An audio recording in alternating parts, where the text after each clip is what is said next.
మూసీ పునర్జీవం ప్రాజెక్టును ప్రతిష్టాత్మకంగా తీసుకుంది తెలంగాణ ప్రభుత్వం. అంతేకాదు సాధ్యమైనంత త్వరగా దానిని పూర్తి చేయాలని భావిస్తోంది. బడ్జెట్ కేటాయింపు ద్వారా ఆ దిశగా తొలి అడుగు పడింది. తెలంగాణలో హైదరాబాద్ తర్వాత మరో future city Shreyas one city. ఈ నెల 19న ఉగాది సందర్భంగా బ్రోచర్ లాంచ్. ప్రత్యేక ఆకర్షణగా సునీత లైవ్ కాన్సర్ట్. వందనం road Khammam. 8466012345 7508222255. Shreyas one city where your story begins. తెలంగాణను అభివృద్ధి పథంలో నడిపించాలని భావిస్తున్న రేవంత్ సర్కార్ మూసీ ప్రక్షాళన, ఫ్యూచర్ సిటీకి మరిన్ని హంగులు అద్దె పనిలో నిమగ్నమైంది.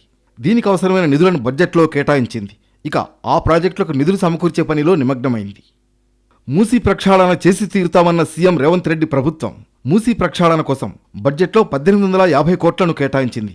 6000 కోట్ల అంచనా వ్యయంతో ఫేజ్ 1 DPR సిద్ధమైంది. అంతేకాదు కేంద్ర ప్రభుత్వం నుంచి కూడా నిధులు రానున్నాయి. మూసీ పునరుజ్జీవానికి అవసరమయ్యే నిధుల్లో 25% తెలంగాణ ప్రభుత్వం బడ్జెట్లో కేటాయింపులు చేసింది. 25% నిధులను కేంద్ర ప్రభుత్వం ఇస్తుందని సీఎం రేవంత్ రెడ్డి భావిస్తున్నారు. అలాగే 50% నిధులు ADB బ్యాంక్ అప్పుగా ఇవ్వడానికి సుముఖత వ్యక్తం చేసింది. మరోవైపు ఫ్యూచర్ సిటీకి అవసరమైన రోడ్లు, మౌలిక వసతుల నిర్మాణం కోసం పూర్తి స్థాయిలో నిధులు కేటాయించారు. ఆయా శాఖల ద్వారా నిధులు కేటాయించబోతున్నారు.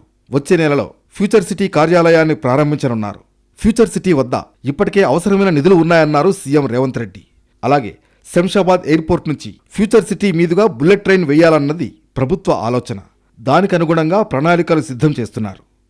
మొత్తానికి అటు మూసీ పునరుజ్జీవం, ఇటు ఫ్యూచర్ సిటీ అభివృద్ధికి ప్రాధాన్యమిస్తోంది ప్రభుత్వం.